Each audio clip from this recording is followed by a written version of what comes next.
guys.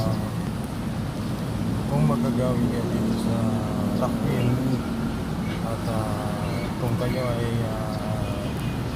VIP ang sasakyan nyo, ito yung VIP na parking para sa mga VIP.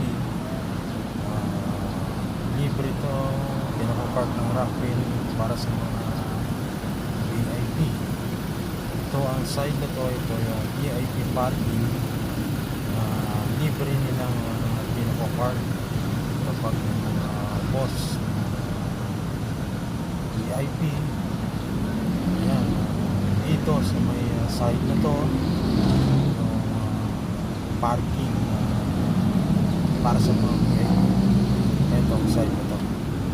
So ito yung matatagpuan to dito sa may sa may harap ng Aruga Hotel.